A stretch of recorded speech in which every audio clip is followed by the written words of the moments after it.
తెరకపల్లి రవి గారు సిద్ధంగా రవి గారు నమస్తే సార్. నమస్తే వర్మ సార్, కౌన్సిల్లో కుస్తీ నువ్వా నేనా అన్నట్లుగా ఉంది. అలాగే Nadendla chair fire. Council going to be Kurukshetra అని మనం కౌన్సిలే ప్రధానమైన కురుక్షేత్రం అని తేలింది. అది ఈసారి మరింత చాలా ఎక్కువగా జరిగింది. అది ఏది మత గజాలు కదా తలపడినట్టుగా బొత్స సత్యనారాయణ నాయుడు ఇది అయిన తర్వాత మధ్యలో నాదెండ్ల. వాస్తవంగా కౌన్సిల్లో మీరు గమనిస్తే Nadendla face of government and Janasena. Though Nagababu is there, Nagababu is mostly silent. యాక్చువల్గా ఆయన చైర్మన్ పదవి మధ్యలో ఒకసారి వచ్చి కనపడ్డారు. కానీ సో నాదెండ్ల మనోహర్ కూడా ఈరోజు సీన్లో ఆయన మీద చైర్మన్ రాజు గారు తర్వాత బొత్స అందరు కూడా మాట్లాడారు. ఈరోజు ఏం జరుగుతుంది, ఈరోజు రేపు సభ ఎలాగో లాస్ట్ రేపు వాయిదా పడిందంటే ఇంక అయిపోతుంది. కాబట్టి ఈరోజు కూడా మళ్ళీ సభ్యులు వెళ్ళి అక్కడ నిరసన తెలపడము, డిఎస్సి మీద చర్చ నుంచి పారిపోతుంది ప్రభుత్వం అని చెప్పడం ముందుగానే చెప్పారు. అది కాకుండా అదనంగా ఈరోజు తూమాటి మాధవరావు సభకు శాసన మండలికి ఉపసభాపతి డిప్యూటీ చైర్మన్గా ఆయన కూడా ఎన్నిక. ప్రభుత్వం అసలు పోటీ పెట్టలేదు, ఏకగ్రీవంగా ఎన్నిక. ఇది చాలా ఆశ్చర్యకరంగా కనిపిస్తుంది. అంటే ఇంత హోరాహోరీ రాజకీయంలో అంటే అక్కడ సంఖ్యాబలం లేదు కాబట్టి ఎలాగో దెబ్బతింటాం ఎందుకని ప్రభుత్వం చేస్తుండొచ్చు. ఆయన ఏకగ్రీవంగా ఎన్నికయ్యారు. ఆయన అందరూ అభినందించారు.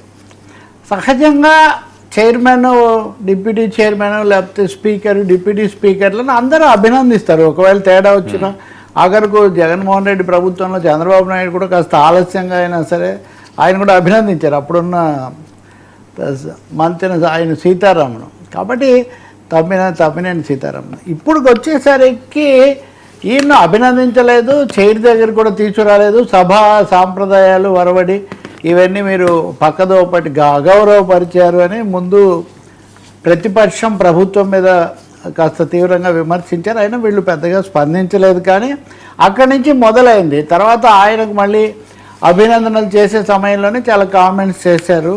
ఇప్పుడు అందరికీ సమాన గౌరవం ఇవ్వాలి, అలాగే ప్రభుత్వం చేసింది బాగాలేదని ప్రతిపక్ష నాయకుడిగా బొత్స చెప్పారు. ఒక విధంగా ఈల్డింగ్ కౌన్సిల్ వైసీపీకి వదిలేయడమే సేఫ్ అని ప్రభుత్వం ఒక నిర్ణయానికి వచ్చినట్టు కనిపిస్తుంది. అక్కడ మళ్ళీ ఏదో అందరూ వెళ్ళి అక్కడ రప్చర్ చేసుకునే బదులు అది ఎవరి ట్రాప్ అని మనం చెప్పలేం. వీళ్ళ ట్రాప్లోకి వాళ్ళు వచ్చారా, వాళ్ళ ట్రాప్లోకి వీళ్ళు వచ్చారా. కానీ అదే నిన్న మనం అన్నట్టుగా మేము అసెంబ్లీ చూసుకుంటాం, మీరు కౌన్సిల్ చూసుకోండి అన్నట్టుగా అది నడిచింది. కానీ అంతకంటే కూడా ముఖ్యంగా డిఎస్సి మీద మళ్ళీ సభ్యులు వెళ్ళి నిరసన తెలపటము, ఆ చైర్ దగ్గర వాళ్ళు ఉండటము, ఒకటికి రెండు సార్లు నాదెండ్ల మనోహర్ నిన్న కూడా మాట్లాడారు. ఈరోజు కూడా ఆయన లేచి మీరేంటి చైర్మన్ గారు ఏదో ఒకటి చేయాలి కదా, వాళ్ళు ఎలా వస్తుంటే మీరు ఎలా అనుమతిస్తున్నారన్న పద్ధతిలో ఒకటికి రెండు సార్లు put the house in order అని. ఆయనే కాకుండా మంత్రి పార్థసారథి ఏదో ప్రశ్నకు జవాబు ఆయన చెప్తున్నారు. ఆయన కూడా మీరు హౌస్ ఆర్డర్లో ఉంటే కదా నేను చెప్పేదంటే chairperson is not putting the house in order అనేది అధికార పక్ష నుంచి 1-4 సార్లు వచ్చింది. నాదెండ్ల మనోహర్ అనేసరికి బొత్స కూడా ఆయనేమో నేను తిరస్కరించాను వాయిదా తీర్మానాన్ని, మీరేమో గొడవ చేస్తున్నారు, మీరు వెళ్ళిపోండి అని ఆయన చైర్మన్ చెప్తున్నారు. ఈ సమయంలో నాదెండ్ల 1-2 సార్లు అనేసరికి బొత్స ఏమో మీరు పదే ఇలా అంటే బాగాలేదని ఆయన అయితే, చైర్మన్ కూడా మనోహర్ మీరు మంత్రి, మీరు స్పీకర్ కూడా చేశారు, మీరు పదే ఎందుకు చెప్తున్నారు, మీరు ఏం ఆశిస్తున్నారు నా దగ్గర నుంచి అని ఆయన ఎదురుదాడి చేశారు. ఆల్మోస్ట్ చైర్మన్ కానీ స్పీకర్ కానీ సభ్యుల మీద పడరు. కానీ ఆయన ఈరోజు ఇంకా 2-3 రోజులు చూసిన తర్వాత ఇక సభ కూడా అయిపోతుంది కాబట్టి మీరు ఏంటి ఆశిస్తున్నారు అంటే, కాదు మీరు చేయాల్సింది చేయండి, నేనేం చేయాలి నేను చెప్తున్నాను. మామూలుగా ఏం చేస్తారు, ఇక్కడే సీక్రెట్ ఉంది. మామూలుగా ఏం చేస్తారు, ఎంతసేపటికి వినకపోతే వాళ్ళని సస్పెండ్ చేస్తూ తీర్మానం మూవ్ చేయాలి. సో ఇప్పుడు చైర్మన్ నాదెండ్లను లేదా ప్రభుత్వాన్ని ఛాలెంజ్ చేస్తున్నాడు, మీరు చేయాల్సింది మీరు చేయండి, మీరు వాళ్ళని సస్పెండ్ చేస్తున్నట్టుగా కానీ ఆ మాట ఆయన అనట్లేదు. కానీ మీరు సస్పెండ్ చేయండి అని ఈ సీనియర్ మంత్రులేమో చైర్మన్ అడుగుతున్నారు, దాదాపు సూచిస్తున్నారు. ఆయనేమో మీరు నా మీద పడతారు ఎందుకు, మీరు చేయాల్సింది మీరు చేయరు అని. వాళ్ళకు విషయం తెలుసు, బిల్లు తెచ్చే ఓడిపోతుంది ఎందుకంటే సభలో మెజారిటీ లేదు కాబట్టి. సో ఈ క్రమంలో అచ్చెన్నాయుడు కూడా ఒకసారి నిన్ననే మాట్లాడుతూ మేమేం సస్పెండ్ చేయమని చెప్పట్లేదు, కానీ మీరు తగిన ఇది తీసుకోవాలని. సో ఈరోజు మళ్ళీ పార్థసారథి కూడా గొంతు కలిపి వీళ్ళిద్దరు కూడా తీవ్రంగా చేసేసరికి మీరు పద్ధతిగా ప్రభుత్వం చేయాల్సింది చేయకుండా నన్ను చెప్తే నేనేం చేస్తాను, నేను వాళ్ళకి అప్పీల్ చేస్తున్నాను, వాళ్ళని వెళ్ళమంటున్నాను. గతంలో కూడా సభలో ఇలాంటివి జరిగాయి, నిజంగా కూడా చాలా తీవ్రంగా చించేసినవి ఇట్లాంటివి అవి ఉన్నాయి కదా అని చెప్పి ఆయన ఛాలెంజ్ చేశారు. అప్పుడు మనవారు మళ్ళీ లేచి ఆయన రూల్ నెంబర్ 59 అది కూడా చదివి ఒకసారి తిరస్కరించిన తర్వాత ఇలా రాకూడదు, వస్తే ఏం చేయాలి, చర్య తీసుకోవాలన్నట్టుగా మాట్లాడారు. సో అప్పుడు మళ్ళీ ప్రతిపక్ష నాయకుడు బొత్స మనోహర్ గారు, మీరు వీళ్ళిద్దరు ఒకటే పార్టీ కదా, ఆయన స్పీకర్గా ఉన్నప్పుడు ఈయన మంత్రి పిసిసి అధ్యక్షుడు కూడా, ఆయన కూడా కాంగ్రెస్ పార్టీయే. మీరు సభలో ఉన్నప్పుడు జరిగిన లాంటి సన్నివేశాలు ఇక్కడ జరగాలని నేను కోరుకోవట్లేదు, అది బొత్స వాడిన మాట. అంటే అప్పుడు మనకు తెలుసు రాష్ట్ర విభజన చివరి దశ, దాదాపు బలలు ఎక్కడము, ఒకరి మీద ఒకరు విసిరేసుకోవటము, చివరకు చాలా తీవ్రమైన రణరంగంలాగే జరిగింది ఆ చివరి 6 నెలల పాటు. అప్పుడు స్పీకర్ ఎవరు, అప్పుడు నాదెండ్ల మనోహర్. అంటే మీరున్నప్పుడు జరిగినది అట్లా జరగాలని నేను కోరుకోవట్లేదు అని అనడం అంటే పరోక్షంగా ఇప్పుడు వచ్చి చెప్తున్నారు, కానీ అప్పుడు మీరు ఏం చేశారు అన్న పద్ధతిలో. ఇవన్నీ కూడా అక్కడున్న రాజకీయ వాస్తవాన్ని చూపిస్తున్నాయి. కౌన్సిల్ను ఇంకా మనకు అనవసరం అని చెప్పి ప్రభుత్వం ఒక విధంగా చేతులు ఎత్తేసింది అనొచ్చు. నిన్న లోకేష్ ఉన్నారు, కాస్త ఏదో లాంఛనంగా ఒక ప్రకటన చేసి వెళ్ళిపోయారు తప్ప ఆయన ఈరోజు ముఖ్యంగా రాలేదు. మొదటి రోజు వీళ్ళిద్దరు తిట్టుకున్నారు.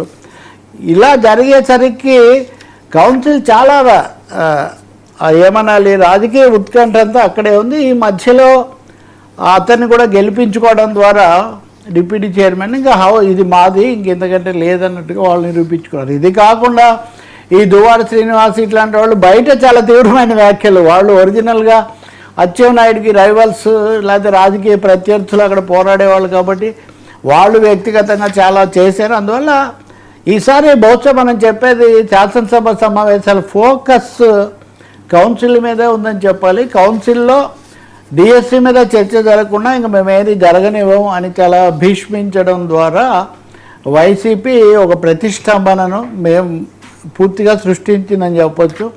ఏపీపీఎస్సీ మీద దానికి అప్పుడు చైర్మన్గా ఉన్న ఆయన పిఎస్ఆర్ ఆంజనేయులు ఐపీఎస్ ఆఫీసర్, ఆయన మీద పెట్టారు కదా. అవన్నీ కూడా ఇప్పుడు నిన్న ఉదాహరణకు ఏబి వెంకటేశ్వరరావు బయట మాట్లాడుతూ ఇవన్నీ తెలిసే చేశారు, కావాలని చేశారని కూడా ఆయన తీవ్రంగా మాట్లాడారు.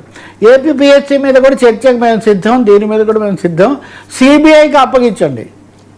ఈ రెండు కూడా డిఎస్సి ఏపీపీఎస్సీ కూడా మీరు సిబిఐకి అప్పగించండి, మేమేం వెనకాడేది లేదని చెప్పి లేలా అప్పిరెడ్డి లేకపోతే ఇట్లాంటి వాళ్ళు బయట వాళ్ళు మాట్లాడుతున్నారు. సో మొత్తం మీద చెప్పాలంటే కౌన్సిల్ మొత్తం ఒక సవాళ్ళ పర్వంతో నడిచింది.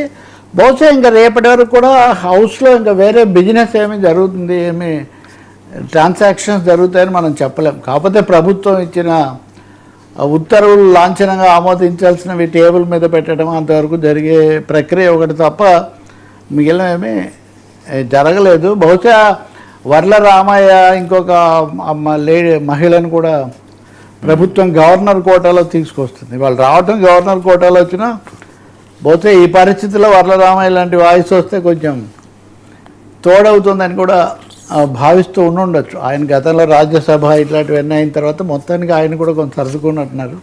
ఇది జరుగుతుంది. ఇప్పుడు 6 రాజీనామా చేసిన సభ్యుల యొక్క విషయం ఇంతవరకు తేలలేదు. నేను మీరు అడిగారు కదా ఎంతకాలం, బహుశా 6 నెలలకు ఒకసారి జరుగుతాయి సభలు, లేకపోతే మధ్యలో స్వల్ప వ్యవధి సమావేశాలు జరుగుతాయి. ఇంకొక 6 నెలలు, ఒక ఏడాది మటు వరకు ఇలాగే పరిస్థితి కొనసాగొచ్చు. కానీ ఇది వాంఛనీయం కాదు, ఎందుకంటే పెద్దల సభలో కొంచెం శాసనసభలో రాని విషయాలు ఇక్కడ చర్చకు రావడం, కొంచెం లోతుల్లోకి వెళ్ళటం, ఉపాధ్యాయ ప్రతినిధులు లేకపోతే పట్టభద్రుల ప్రతినిధులు కూడా మాట్లాడడం, ఇట్లాంటివి ఈ సభలో జరగాలి. కానీ ఇప్పుడు అదే జరగట్లేదు. గతంలో కూడా ఇలాగే అయింది. ఈ 2 సభలు ఉన్నప్పుడు ఎప్పుడు కూడా, మీరు ఎన్టీఆర్ ఉన్నప్పుడు కూడా, ఎన్టీఆర్ ప్రభుత్వం మొదట్లో వైఎస్ ఉన్నప్పుడు కదా మళ్ళీ పునరుద్ధరించబడింది, మధ్యలో కొంతకాలం రద్దయింది. అప్పుడు రోసయ్య కౌన్సిల్లో ఉండేవాళ్ళు, రోసయ్య లాంటి వాళ్ళు చాలామంది, రోసయ్య కానీ జూపూడి కానీ మోటూరు హనుమంతరావు గారు లాంటి వాళ్ళు చాలామంది, దిగ్గజాలు లాంటి వాళ్ళు, అలాగే ఉపాధ్యాయ నాయకులు కూడా బలమైన సీనియర్లు ఉండేవాళ్ళు. సో కౌన్సిల్ చెక్ పాయింట్గా ఉండేది. ఇక్కడేమో పొలిటికల్ వార్ జోన్గా మారింది. చెక్ పాయింట్ కాస్త ఒక వార్ జోన్గా కౌన్సిల్ మారడం అనేది ఇక్కడ మనం గమనిస్తాం. వాస్తవానికి బొత్స కూడా అసెంబ్లీకి ఓడిపోయిన తర్వాత కౌన్సిల్కి నామినేట్ చేయబడిన వ్యక్తి కదా.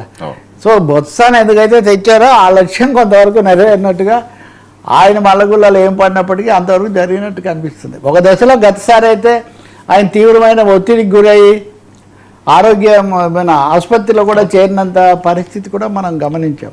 సో ఇంకొంచెం పెరిగినట్టుంది ఒత్తిడి.